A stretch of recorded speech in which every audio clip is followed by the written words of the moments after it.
बिस्मिल्लाहिर्रहमानिर्रहीम। अस्सलाम वालेकुम व्यूअर्स, आई होप आप लोग खैरियत से होंगे। क्लास 9th का चैप्टर नंबर 5 एनर्जेटिक्स हमने स्टार्ट किया हुआ है और आज हम इसका टॉपिक डिस्कस करेंगे, वो है एप्लीकेशंस ऑफ एक्सोथर्मिक रिएक्शंस। वैसे तो ये टॉपिक कोई अलग से गिवन नहीं है आपकी बुक में। आपकी बुक में जो टॉपिक है वो है एक्सोथर्मिक एंड एंडोथर्मिक रिएक्शंस, लेकिन उसके बाद एप्लीकेशंस दी गई हैं, इसलिए मैंने उसको अलग से डिस्कस किया है आज। तो हम स्टार्ट करते हैं one by one. Exothermic reactions वो होते हैं जिसमें हीट रिलीज़ होती है, कि हम कई बार पढ़ चुके हैं। और उसकी फ़र्स्ट जो एग्ज़ाम्पल है, उसका जो फ़र्स्ट प्रोसेस हम पढ़ने जा रहे हैं वो है कंबस्शन। कंबस्शन का फिनोमिना का मतलब होता है जलने का प्रोसेस, और ये हम डेली लाइफ में भी एक्सपीरियंस करते हैं कि हम ऑयल को, खा वो पेट्रोल हो या किसी भी किस्म का डीज़ल हो, कुछ भी हो, या नेचुरल गैस हो या फिर कोल हो, हम उसको बर्न करते हैं in the presence of oxygen in the air. Air में जो ऑक्सीजन मौजूद है उसकी प्रेजेंस में। तो हमें क्या होता है, हीट एनर्जी मिलती है।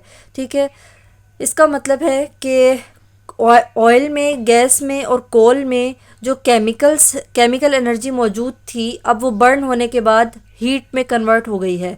तो कन्वर्जन ऑफ एनर्जी में क्या आएगा, chemical energy is converting into heat energy. ठीक है, प्रोसेस का नाम ये है।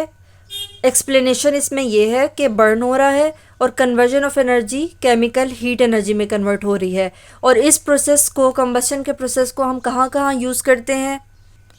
कुकिंग एंड हीटिंग पर्पसेस के लिए। हम घरों में जो खाना पकाते हैं वो कोल को या फिर गैस को बर्न करके करते हैं, हीट भी हम उसी तरह हासिल करते हैं। ठीक हो गया। हमारा नेक्स्ट प्रोसेस है, यानी next example of exothermic reaction है मेटाबॉलिज्म का प्रोसेस है, और ये हमारी बॉडी में होता है। इसमें क्या होता है कि जो फूड हम इनटेक करते हैं उसमें बहुत सारे केमिकल कंपाउंड्स मौजूद होते हैं। फॉर एग्जांपल फैट्स हैं, कार्बोहाइड्रेट्स हैं, प्रोटीन्स भी मौजूद होती हैं जब हम खाना खाते हैं उसमें।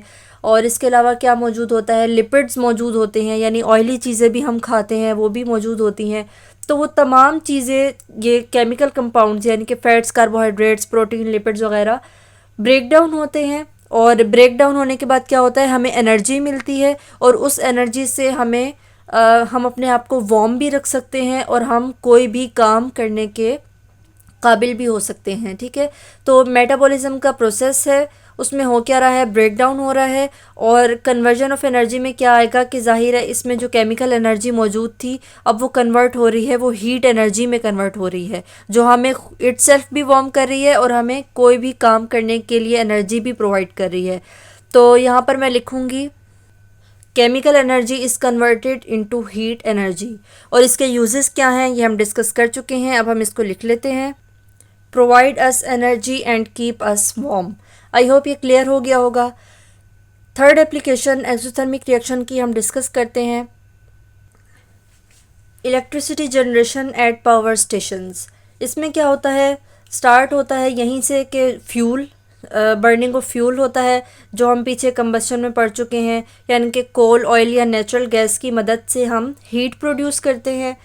ठीक है, अब वो जो हीट प्रोड्यूस हुई है उसके ज़रिए हम क्या करेंगे, हम स्टीम प्रोड्यूस करेंगे, वाटर को बॉयल करेंगे, बहुत ह्यूज अमाउंट में स्टीम प्रोड्यूस होगी। अब ये जो ह्यूज अमाउंट में स्टीम प्रोड्यूस हो रही है, इससे हम क्या करते हैं, जो टरबाइंस होती हैं आप लोगों ने देखी होंगी, जिस पर जो मूव करती हैं और इलेक्ट्रिसिटी जनरेट करती हैं, उसको हम टरबाइंस कहते हैं। तो ये जो स्टीम है उन टरबाइंस को ड्राइव करती है, चलाती है। ठीक है, और जाहिर है कि उन टरबाइंस के रोटेट करने से फिर इलेक्ट्रिसिटी जनरेट होती है, और ये पूरा प्रोसेस जो हो रहा होता है पावर स्टेशंस में हो रहा होता है। और ये भी एक्सोथर्मिक रिएक्शन है, क्योंकि हमने स्टार्ट कहाँ से किया है कि फ्यूल को बर्न किया है, और वहाँ से जो हीट रिलीज़ हुई है उससे हमने ये तमाम प्रोसेस रन किया है। तो इलेक्ट्रिसिटी जनरेशन भी एक्सोथर्मिक रिएक्शन की एक एप्लीकेशन है। आई होप इसका प्रोसेस आप लोगों को समझ आ गया होगा।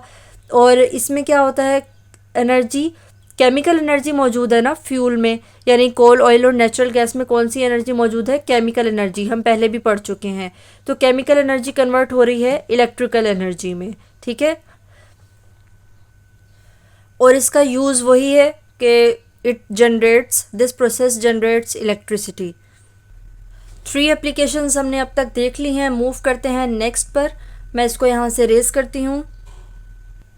नेक्स्ट प्रोसेस ड्राइविंग का है और इसमें भी यही होता है कि जो हमारी व्हीकल्स होती हैं, जब हम उसमें फ्यूल डलवाते हैं, यानी पेट्रोल है, डीज़ल है, कुछ भी है, तो वो फ्यूल बर्न होता है, यानी कि कंबस्शन का प्रोसेस होता है। उस कंबस्शन के प्रोसेस से क्या होता है, हमें हीट एनर्जी मिलती है। ठीक है, यानी फ्यूल में जो केमिकल एनर्जी मौजूद थी अब वो कन्वर्ट हो गई है हीट एनर्जी में, और उस हीट की वजह से जो हमारा व्हीकल है वो ड्राइव हो पाता है, चल पाता है। अच्छा, इसमें आपकी बुक में दिया हुआ नहीं है, इसलिए हमने इसको सिंपल वर्ड्स में लिखा है कि chemical energy is converted into heat energy. वैसे असल में केमिकल एनर्जी हीट एनर्जी में कन्वर्ट होती है और हीट एनर्जी फिर मैकेनिकल एनर्जी में कन्वर्ट होती है। अगर आप लोग याद रखना चाहें नॉलेज के लिए तो रख लीजिए, एग्ज़ाम पॉइंट ऑफ व्यू से इतना इनफ है। और यूज़ में वही है कि व्हीकल ड्राइव्स।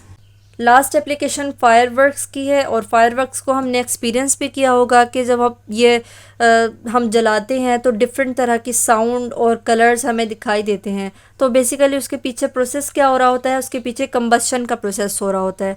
अब कंबस्शन की हम डिटेल पढ़ लेते हैं कि इसमें हम क्या, कंबस्शन का मतलब जलाना होता है ना, तो हम क्या चीज़ जला रहे हैं, बर्निंग ऑफ डिफरेंट मेटल्स। हम डिफरेंट तरह के हमने मेटल्स लिए हैं, हम उसको बर्न कर रहे हैं, और उन मेटल्स के साथ हमने ऑक्सीडाइजिंग एजेंट्स का भी इस्तेमाल किया होता है।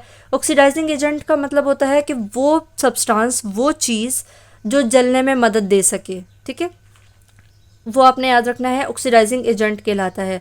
तो उन ऑक्सीडाइजिंग एजेंट के साथ मेटल्स होते हैं, और मेटल को जब हम बर्न करते हैं तो क्योंकि डिफरेंट तरह के मेटल हैं तो वैरायटी ऑफ कलर्स हमें दिखाई देते हैं। हर मेटल अलग कलर देता है, उसकी अलग प्रॉपर्टी होती है, तो इसलिए डिफरेंट मेटल के यूज़ करने से वैरायटी ऑफ कलर्स हमें दिखाई देते हैं।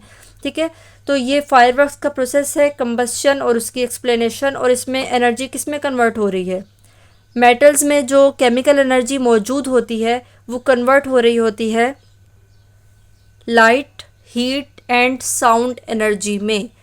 ठीक है, तो ये तीनों तरह की एनर्जीज प्रोड्यूस हो रही होती हैं एक केमिकल एनर्जी ऑफ मेटल्स से।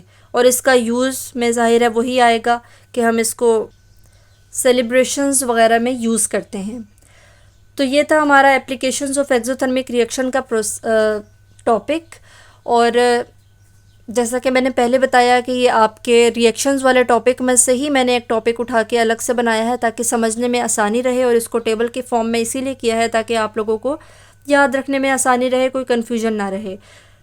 और याद करने के लिए आप अपनी बुक से भी हेल्प ले सकते हैं। इस वर्डिंग को भी सेंटेंस की फॉर्म में, यानी कि सेंटेंसेस नहीं लिखे हुए मैंने, लेकिन आप इसको सेंटेंस की फॉर्म में कन्वर्ट करके भी लिख सकते हैं। और जब आप लोग लॉन्ग क्वेश्चन अटेम्प्ट करें तो हेडिंग्स ज़रूर दिया करें, इस बात का ज़रूर ख्याल रखा करें। कहीं कोई हेल्प चाहिए हो, कोई कन्फ्यूजन हो तो आप लोग कमेंट करके ज़रूर बताइए। मिलते हैं नेक्स्ट वीडियो में, अपना ख्याल रखिएगा। अल्लाह हाफिज़।